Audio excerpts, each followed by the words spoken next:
folks, yes, this is your second chance of the day. We're going to be pinning the link for our fire drill up top here in our chat. Now, if you have not got the opportunity to fill out the form, this is your opportunity. If you already did, then you're cool. Don't worry about it. So enter your name to win one of the 5,000 invitations to lock in one Topstep X trading combine for 25% off your first month. 25% off your first month. Now that means if you lock in the 50K, you're only paying $36.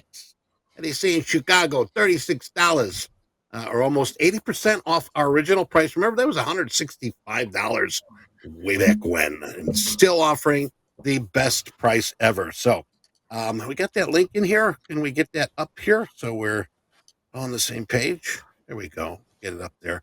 Post it in our Topstep Live.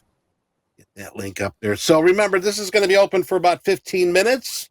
All right. For those 5,000 that are randomly picked, hopefully your odds are with you. The code's going to expire Tuesday, April 30th at 11:59 p.m.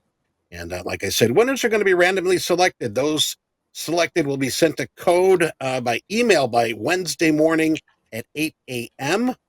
And hey, those selected will be able to trade the updated micros contract size if you haven't already today. There you have it. I think that is it. I hope I covered everything. Yes. Let's get that. You know what? Here, I'm going to pin the link. Since we do not have it. Oh, there it is. Alyssa. Thank you, Alyssa. Alyssa posted it here. I will post it also.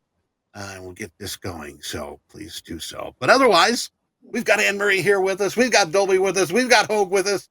Oh, my God. Be still my beating heart. Thanks, Eddie. All yours, guys. Eddie, thank you so much. I am sure chat is super excited to get a second shot at getting the opportunity to have 25% off one Topstep X accounts. But we are here with Anne-Marie and Hogue for Strategy Lab with Anne-Marie. We talked about a couple things in the green room. However, we did leave off talking about the Dow and the Dow's 400-point move. My goodness, what do we think happened here? Hogue, you were saying there was some major confluence. We both spotted a little gap fill in our charts. I don't know if we had a 400-point bounce in the cards off of that gap fill, but here we are. What happened? I couldn't have called this, but we did have one of the strategies that Anne-Marie is going to be putting on cards and putting in the Strategy Lab in our Discord. Anne-Marie, tell us a little bit, just to get started, about your idea about doing this and how people are going to be able to find these strategies.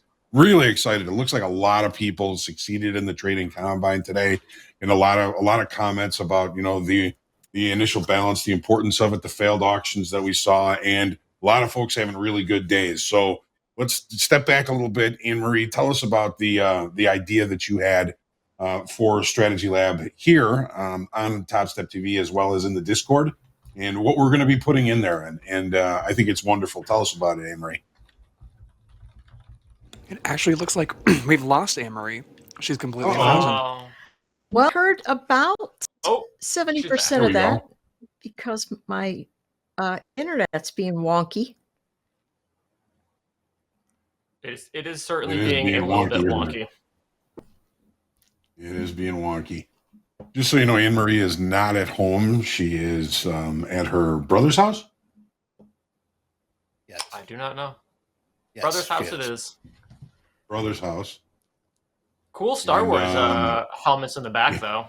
Oh, they're off screen now. Yeah. But she is in a room of Star Wars helmets. But Hogue, I think we can probably get kind of started here. I mean, we had a gap fill. It opened this morning at, 38,277 and had a gap at 38,210. So about a 60-point gap, but, you know, took a minute, filled it, and then rallied off 400 points. So do have Anne-Marie back? There she is. She's back. Sorry Okay, about so that, guys. it happens. So we were just talking about, what the strategy lab is, what we're doing here on Topstep TV, and the cards that you're going to put together for the Discord strategy lab. Tell us about your idea, and then we'll get started. Well, thanks for giving me the floor to do that, John. What we want to do is create a number of different strategies that we boil them down into their simplest form, and then we get to execute. And so over the last 3 strategy labs, we started with Dolby's. We worked on Dolby's for a couple of weeks, and then last week we worked on John's opening range trade, and today the Dow presented an absolutely beautiful picture, and it's the one John described. So as John talks through it, I'll be asking the questions and putting it together. And since I am traveling, yes, this is not my office. As I am traveling, once I get settled in, I'll start putting these cards together and putting them in the strategy lab channel. Anne-Marie, with all that Star Wars stuff, I kind of want to call you Princess Leia. Oh no, I need to go get 2 donuts, 2 cinnamon buns. Yeah, 2 Cinnabons. Yeah, 2 Cinnabons right here.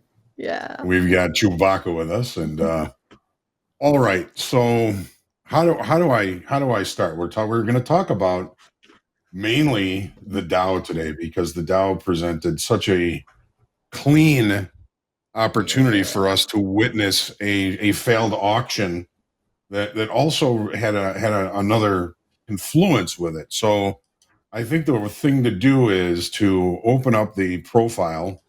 I'm going to smush this down a little bit so we get a better view. So we're looking at 1 to 25, 35, 38. So each TPO is going to be 3 points on this.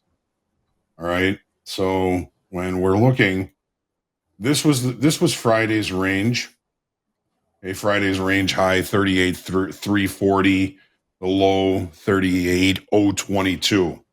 The opening range, which we have talked about, and I'll talk about it again here. The opening range to me is the first minute of trade, and on this platform, it's represented by this gold bar right here.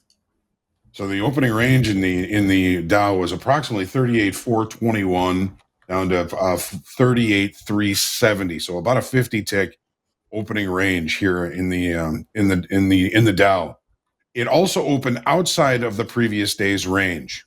So the range high from Friday was here again, 38,343. The market opened outside of that range, leaving the opening range at the high of the session and bringing price to advertise back inside the range from yesterday.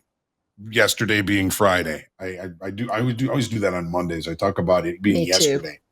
Because it's all that matters to us. Exactly. Right. There is no weekend for the trader because it doesn't matter.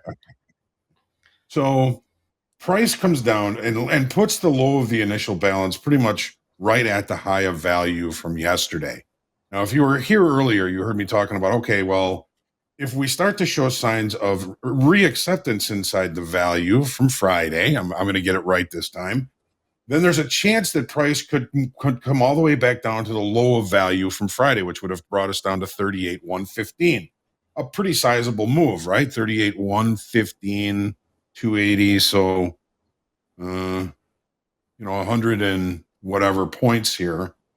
But it didn't accept. So what happened was, now I'm going to go back out to the real size on this so that they're single TPOs, back to single TPOs. So the initial balance comes down and trades into value from the previous day. The D period, the fourth 30-minute period, pushed into value from Friday and then rejected, leaving a failed auction. A failed auction is when price moves to a level, fails to accept, and is swiftly rejected. Now, this rejection could have taken 30 minutes. Is that swiftly in our time? No. In markets time, it's a heartbeat. It's a heartbeat. So when we rejected and left this failed auction to the downside, rejecting value from Friday, this was a beautiful opportunity to, at the very least, trade to the high of value from the current session, which at the time was probably up here somewhere, taking us back above yesterday's range, back above yesterday's value. Could anybody from this information have suspected that we were going to get a 400 point move to the upside? That would have been a pretty tough call. However, if the structure never broke, once we took out the high here, and it took a couple of attempts here, G period came out, extended the range. The next 30-minute period came back, traded right to the initial balance high, rejected the initial balance high, and then continued to push to the upside. And we are continuing to one time frame. In other words, every 30-minute bar has a higher high and a higher low. Until that changes, I wouldn't even think about trying to short this thing. It did take price to a naked point of control, 38.6620, from back here on the 11th of April. And, that is a visual target. If I were still in a long here, I would have certainly gotten out of most, or if not all, of my position once we got to this naked point of control up here. What is a point of control? Point of control is a go ahead. 2 questions. You just Yes. said 38.6620. That feels like one digit too much. So That Thirty-eight is. sixty-six. what is Good call. 3,662. I apologize. I'm used to Okay, looking no at problem. S&P numbers. Yes, no problem. And then the second one was when it rejected and came into value, and then when it failed and then came into value and rejected again, what time did the rejection complete? Meaning, what is that? Is that D or B? Okay, so or this C? is D period, D. right? So Okay, that's so D is 8:39, the 9 to 9:30, actual. 9:30. Between 10 and 10:30 was when the rejection occurred. Okay. Okay, so D extended Perfect. below the initial balance, Mhm. and then E opened back inside the initial balance, leaving the buying tail here as a potential failed auction. Okay. And Perfect. as they say, So we have a failed moves, come Go ahead. fast moves. I was going to say, Yeah. come So failed moves, come fast moves. Yeah. So the How's that? combination of the failed auction and the initial balance event occurring, this feels like a confluence of things that don't happen often. Would I be wrong there, or what do we? What's your heuristic? That's a really good question, and the nuances at the time when D period opened up, it's 11. Now it's 11 o'clock, right? As E period, when D period came into value, rejected, the market closed that D period and opened E period at this level right here, 38,249. E period came right back to value high from the previous day, never took out the initial balance low. So if we're going to be talking profile nuances, this was a perfect storm. This was a perfect storm, right? So you're not going to see this very often. And as we all know, once you get the right answer, the market's probably going to change the questions, and no two things ever happen exactly the same way twice. But if we're stacking nuances, we rejected value, we have a failed auction on the bottom, and those two nuances are, if we can't take out these single TPOs, there's only one place for this thing to go, and that's higher. Now, to predict a move of this magnitude would have been very difficult. But I didn't get it. This perfect storm down here. I mean, if I was trading the Dow and focusing on this, I would have been long. I mean, long. And we kind of got a similar situation in the S&Ps as well. So we do have a little bit more complicated auction fade at the lows in the S&Ps today. So the market opened in range and in value, right? Here's the opening range in the S&Ps. 50, 32, 75. See, I can do that in the S&Ps. I can't do that in the Dow.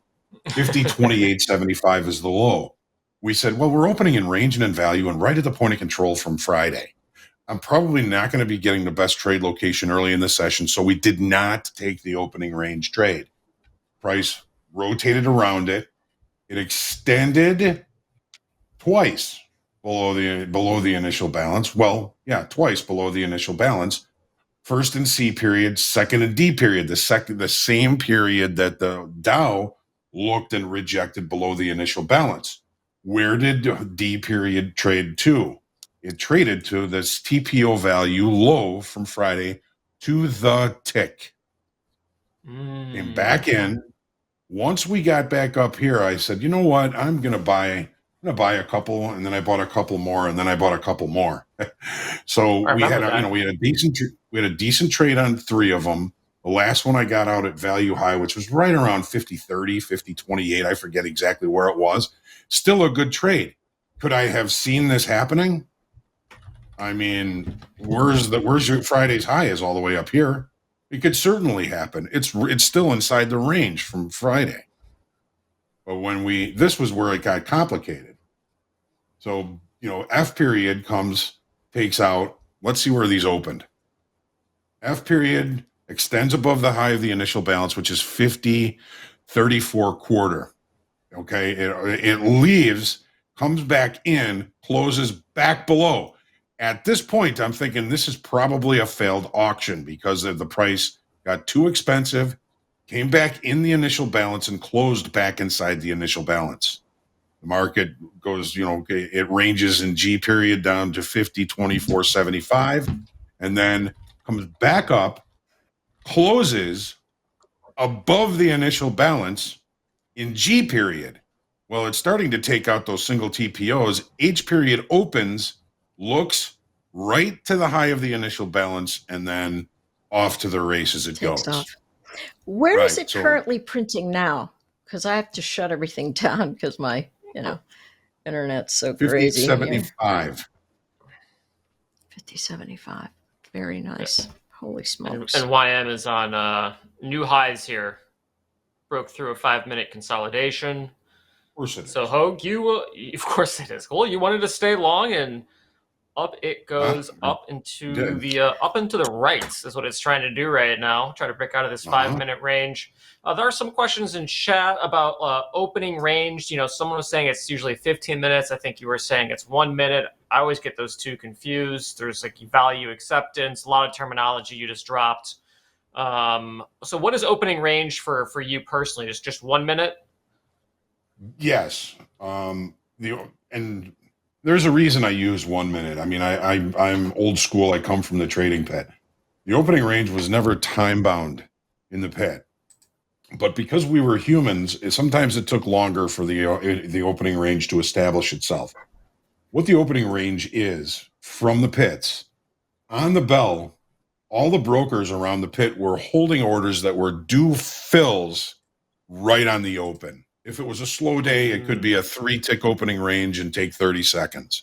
If it was a busy day, it could be several points and take several minutes to finish. But they would never broadcast the opening range until all the brokers were asked if they agreed that this was the range that this should be the opening range. So all the brokers would say, yeah, I filled everything in there.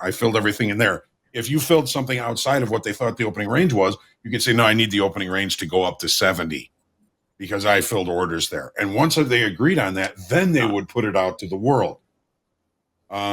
So in electronic trading, if there's something that somebody wants done right away, I feel like a minute is long enough because all we have to do is point and click. Even if it's a longer time frame trader, a minute is a long time in our time, not the market's time.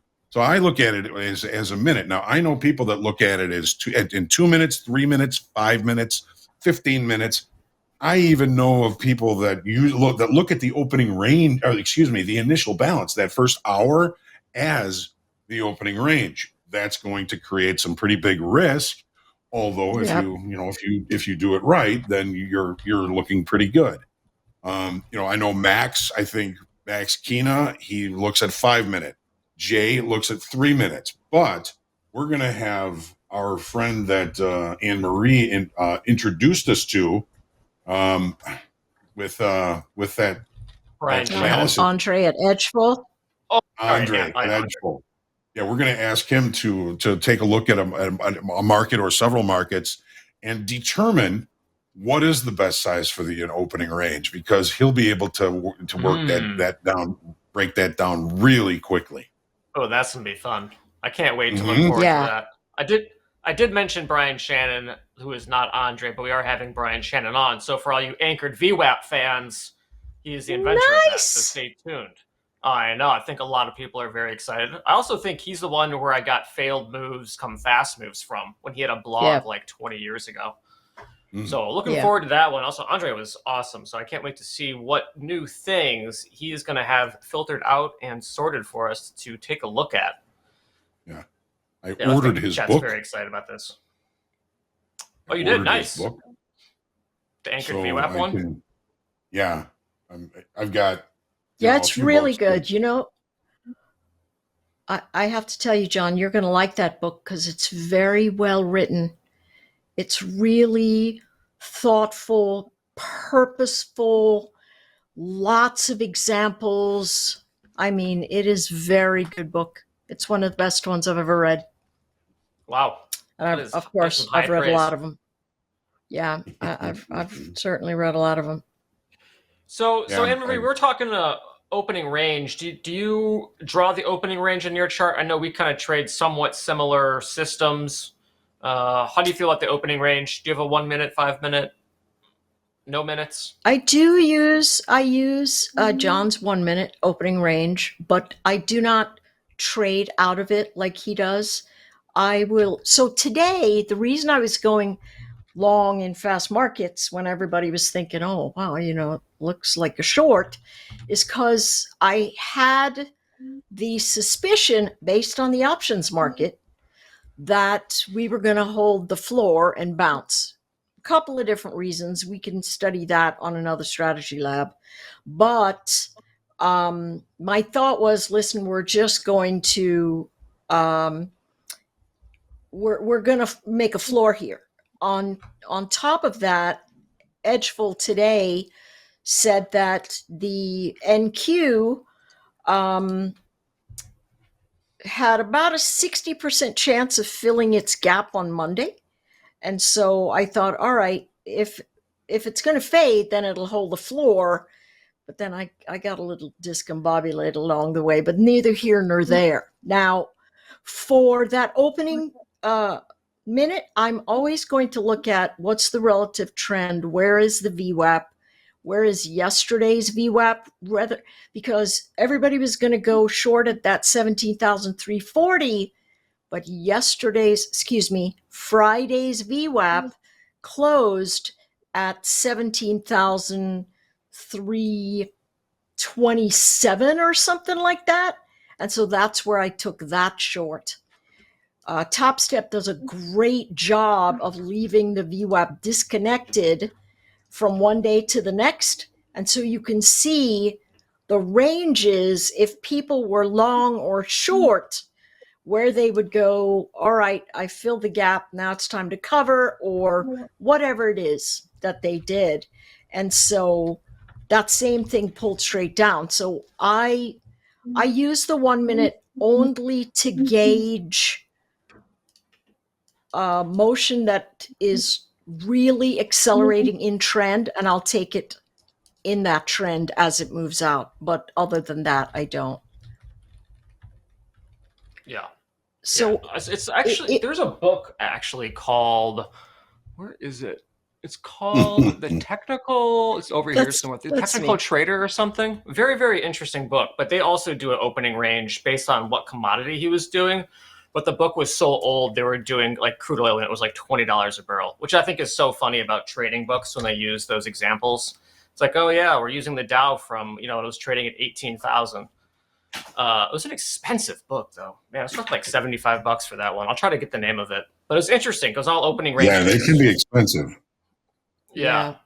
They sure can. So it's kind of funny. I can show you this. This was something that was in all my dad's books, and it was using commodity price charts. And some of these charts in this little pamphlet here, well, we're looking at March 1978 corn.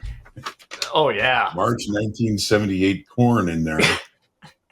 I thought this was kind of cool to just kind of keep around. All right, sorry about that little sidebar there. Well, I love that. I love that sort of stuff. I really do. Mhm. It's really neat. You said, when oil was $20. What year was it that oil lost the bid? Wasn't it? Was it COVID? The COVID year that it lost the bid? What, it went like negative? I think so. I'm not sure. Actually, I wasn't trading crude at that time, but that was a pretty wild. So that was crazy. It was Wild insane.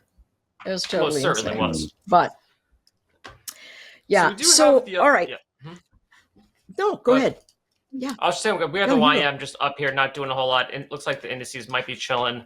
Nice little 5-minute range in the YM. NASDAQ straight to the upside. And CL Hoops said, caught a bid, and it certainly did. A lot of volume came in about 2 minutes to U.S. session close. Should be very interesting to see how this market shapes up this week. I would have no idea where this thing is going, but currently hovering around $82 a barrel. I haven't touched crude. Have you touched any crude oil, Anne-Marie? Well, I thought that it should hold 81, and I wanted to go long, but I got distracted through my day.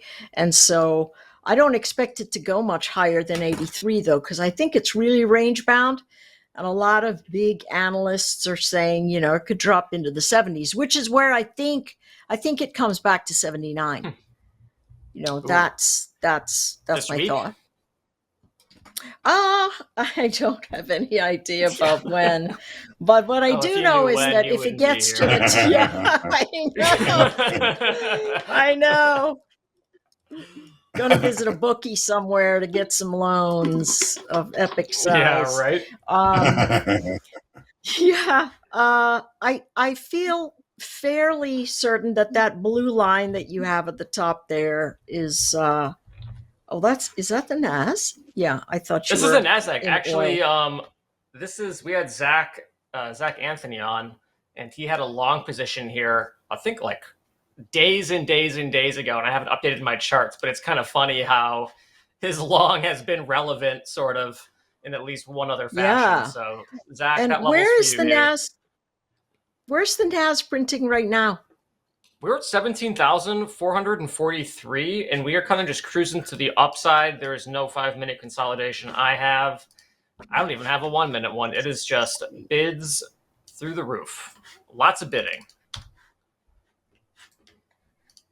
So I didn't even get to do my charts today, so I'm not even sure how to apply any sort of range-bound trading to a session like today.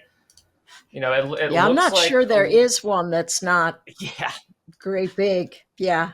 I mean, there might be one on the 4-hour, but for some reason my Topstep X platform hangs up on the 4-hour chart for some reason. But I think if there was a consolidation, it would be on the 4-hour, and that would have been a trade that would have been really nice to hold for a really long time. It looks like we kind of found support at 17,000, like 150, 170-ish.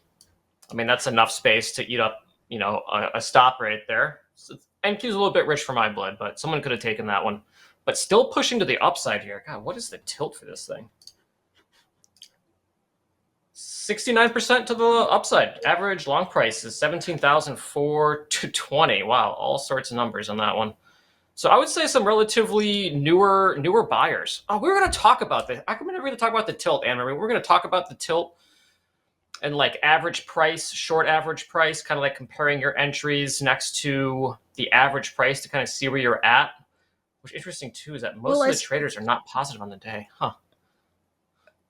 you know, John put together an absolutely fantastic chart with some even numbers or plotted numbers in terms of getting that to Top Step X. So I know that that's coming down into the future. My thing, what I've realized the most reliable is if it gets into the high 70s or 80s and it's colliding with weekly highs, weekly lows, any of John's big levels, or things that just show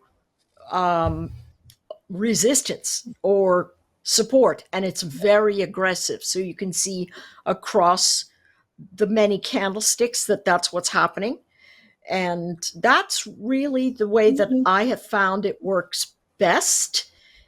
Everything else, I feel like the more studying I do, I get limited additional returns for over analysis. I think the analysis sort of gives up all the juice in the first few bits, where if it's really high on the call or the put side, then you look to the left for the last area of super support or super resistance, and that gives you the better bet. So if we could circle back super fast like to this Dow formation that we saw. Let me see where I'm looking on another platform that doesn't have any connections to the current one I have with you guys, so things will be clean. So the next number I see in the Dow is 38,729 or so. Okay. And again, it's an option level. But it's got a fair bit of support / resistance around it. So I suspect that it's either going to try to get in there, and then because it's so steep, we'll see it give back some gains. But if we could talk about size events in terms of saying, okay, we had the initial balance, which was the first hour of trading, and we have the opening range, which was the first minute. We did not use the first minute simply because, well, we could have used the first minute because we opened outside of range, outside of value, correct? Right. The only one that would have probably been worthwhile would have been the opening range in the Dow, because the Dow was out of range, out of value this morning, while the S&P and the NASDAQ were both in range and in value. And neither of them would have worked. But the Dow would have, because the Dow would have, to a degree. Yes, of course. So the question really is, and this is what we're fleshing out a little bit, where would that target be? It wouldn't be a continuation move per se, simply because the bigger picture was showing price acceptance as we went through the morning. We saw that more price was getting accepted at those lower values, and traders were not heading lower. Would that be correct? Well, here's the opening range in the Dow. Right. It was 38,421 down to 38,370. It was left initially at the high of the day, so that has me looking for shorts in this market. Right. However, I think that the serendipitous occurrence that happened against the value high from the Dow from Friday, and the failed auction, and the fact that it would not reaccept value, it was showing signs of reaccepting range, but not value. There was no real sign of reacceptance of value from Friday. So if I were short, I would like to think that I would at least say, hey, something's wrong here. I'm going to cover most of this, and we'll figure it out as it goes on. But when we rejected there, I mean, it's been nothing but buyers all the way up. Nothing but buyers all the way up. You know, I mean, so this was the strongest nuance because there were several nuances that all occurred at once. So would it be acceptable in your mind to go, hey, listen, if you take this opening range break and you're hanging on to it and the initial balance closes and then price returns to that initial balance, you probably ought to take some gains. Yeah. Or Yes. cover. Yes. Okay. Yes. And we are Because you know, even if it does come back in and you cover and then it starts to show signs of reacceptance of previous value, you can always get back in the trade. Exactly. And we do have the indices kind of rolling over a little bit in the last couple minutes here. ES is down about 10 points. YM is down about 40, 70 points. So kind of a bit of a pullback. I was talking about a 5-minute range earlier. It looks like we're starting to break down through that 5-minute range. Where we go from here, nobody knows, but interesting because we did kind of peek up at that level that you were referring to, Anne-Marie, hung out, exchanged some contracts, and then have headed to the downside. So I'm kind of curious to see how much lower down this is going to go. Do we have any ideas? If it goes, someone's going to say back to VWAP. I already know that's going to happen. The options market is saying that the next line that the traders are concerned about is 38,530. 38,530. Yep. Okay. All right. Got my cursor on it now. Yeah, so that's what they are suggesting. So if we return to the initial balance region, okay. Yeah, a little bit of a bid. Not sure what's going on. My spidey sense is tingling, though. Well, my thought is...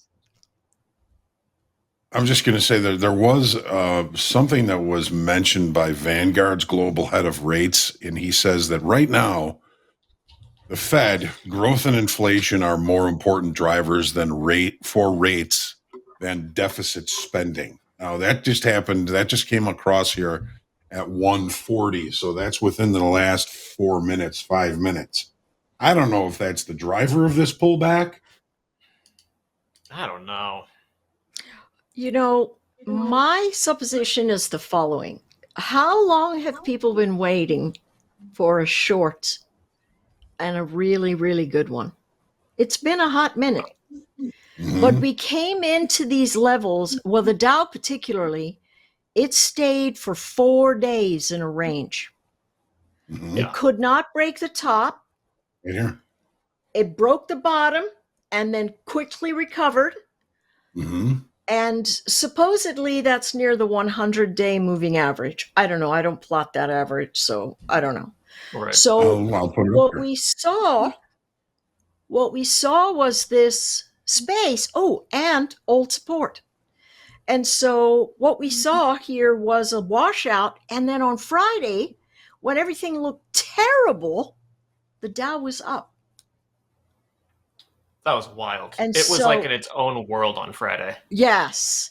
And so that space tells me, hey, listen, there's some people going long at the base there, but everybody else that's short waiting for a bigger payday is caught flat-footed, right? So if I shorted 2 days ago and I'm expected, and I think it's going to go, 500-600 points, and it stops at whatever number I see it stopping at right there, I'm going to buy to cover if it gets to the top of that candlestick, which is last week Friday? No, 2 weeks ago Friday? Monday, Friday, Thursday, Wednesday, yeah. So I'm thinking to myself, holy cow, I want to take something away. And I still suspect it is sell the bounce, We're in a Now, sell this the is bounce your, formation. I just put your 100-session moving average on the daily chart. Look at the high. Yeah. Oh wow, look at that! So, Right to the tippy top. yeah. So my thought would be if we see, now this is how I use moving averages. If I see it touching a moving average, I will take my crosshairs and I will look to the left to see if there's old support there. And voila, there it And is. there is. Yep. Hold support. And so I would consider a short right up off of those edges. Right now, it could be stepping in front of a steamroller, Freight train? but yeah, I was going to say something very bad, and I don't know why I was going to say, no, listen, it wasn't. It was bad because I thought, oh my gosh, that would traumatize children. I was going to say up in front of a full school bus, and I Oh, thought, no. imagine. Oh my goodness. I know. I'm deranged, but How yeah. about in front of a So Learjet? yeah, Yeah, there we go. something's going to leave people traumatized. So it could be stepping in front of something like that, but it could be that cheap trade that you talk about, right? Mhm. That give us a little bit of rotation. I think we sort of grind back up to the last big area of resistance. So, well, thank goodness we don't have the feds bothering us, the Fed Right. speakers bothering us to move the market this way and that. But yeah, I wouldn't be surprised to see us come back, make a higher low, chop around, and then try and do the same thing again tomorrow. Yeah. So if we I'm were on going to board with the chop. set up a trade to go long based on this contextual event here, we Mhm. would we'd want to be out of value and out of range, so we'd want to gap up tomorrow. Mhm. Mhm. And then we would want the initial opening range, or the opening range, to hold the low and then break Yes. out over the high, and that would be the Yes. gap and go. Gap and go. An acceleration gap. Okay. If it loses the opening range low and it's gapped up, Uh-huh. then we can still do the gap, and it wouldn't be a gap and go. It would sort of be a gap and no, and then it would fill the gap. Right. And then we would use the initial balance to give us our potential targets for the first Hour. Yes. And if we stayed under that initial balance low, we could continue to the move. downside in the short formations. Sounds like a plan to me. I'm writing it down. That's what I'm doing tomorrow morning. Right? But that's nice and clean, right? Yes. Right. Yeah. Yes. And So, yeah. you've so got a hypothesis in both directions. Whichever one rings true, that's what you go with. Right. Now, Yeah. what if it gaps down? Do we do the same thing only in, well, we wouldn't be doing it in reverse. We'd be Ooh. doing exactly the same thing. It'd be still the gap and go. Right. with the floor there, or the gap and no, and which would give us additional downside. Yeah, we could do the same thing. Wow, that's great structure right there. I'm going to put that down after we go after we You're say goodbye talking to each other. NASDAQ, right? I was talking anything. We were talking about the Dow, and so I was Understood. thinking about that sort of thing. Okay. But then, the NASDAQ could be just as well. Yeah. Yeah. You're in a pretty deep pullback here. It is.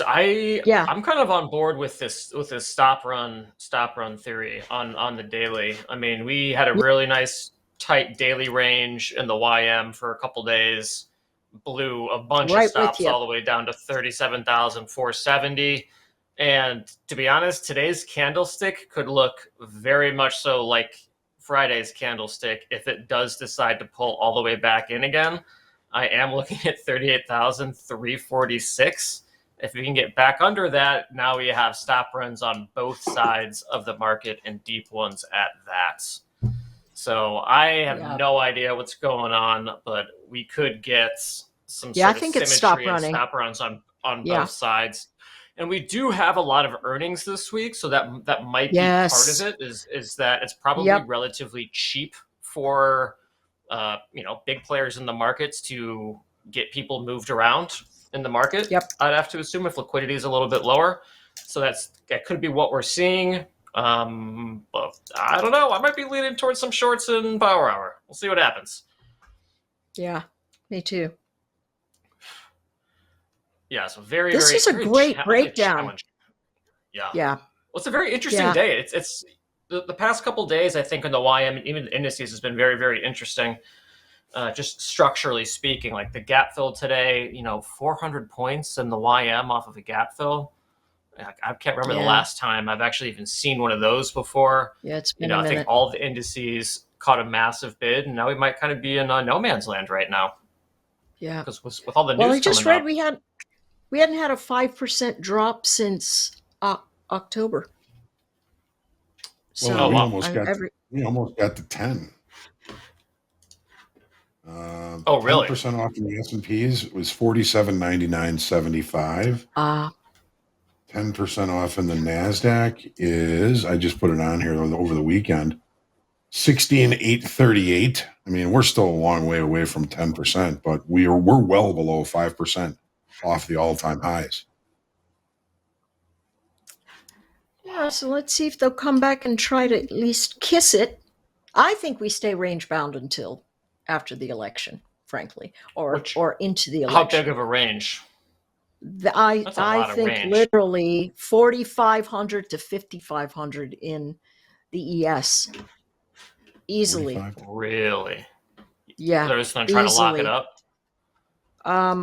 I am just going to trade into relative strength and relative weakness in whatever direction the market gives me, because there's nothing resolved. We're not going to be able to do anything until we have a new government. And if we have a House and a Senate that are divided, then that means gridlock. And so we just have no idea. We have no idea. And I think traders are trading like they have no idea. Right? Just for some context there, 4,500 to 5,500 is more than the entire range for this year. So if you're going to call that range bound, that's a big range. Range. Yeah, I guess so. Maybe I call it, if it comes into that area, then it's probably a good buying opportunity. I mean, that's like 7 months out, so that would be a hell of a call. Hell of a call. That'd be pretty awesome. You're stepping out on a limb there, are you? Yeah, why not? We do have crude catching a silent, kind of a quiet bid at 155, solidly above 82. It kind of seems to be happy over this 82. It's a nice round number for crude oil. Should be a fun trade this week. Wanted to show you this. What do you got? April of 2020 is where we went to below zero in crude oil. Oh, wow, yeah. There it is. This is the weekly chart. Cool. My goodness. Oh, man. Those were some crazy days. Crazy. Yeah, no kidding. Well, yes. Well, I've got my pencil ready for the next session. I like listening to Likewise. Yeah. That is good. Hope everyone took notes in chat. This was a excellent strategy lab. We are coming up on time. We do have Power Hour coming up with myself, Andre, and Austin. Sitting in chat, sitting in the green room, typing on his cell phone right now. Yep, can't say or do anything. There's no responses. So that was excellent. Swag. Yeah, Austin I know. Powers. It's fun. It's Oh, fun. behave. Oh, we got him going in the green room. Oh, So he'll be that's in a good mood. hilarious. He'll be in a good mood when we Absolutely. get him at 2. So this was so much fun. We are going to get ready for the next segment. Oh, Andre's early. My goodness, everyone is ready today for Power Hours. This should be very, very fun. But we are going to wrap it up. I hope everyone got in their form for the 25% off Topstep X that is wrapped up. So I hope you did get it in there.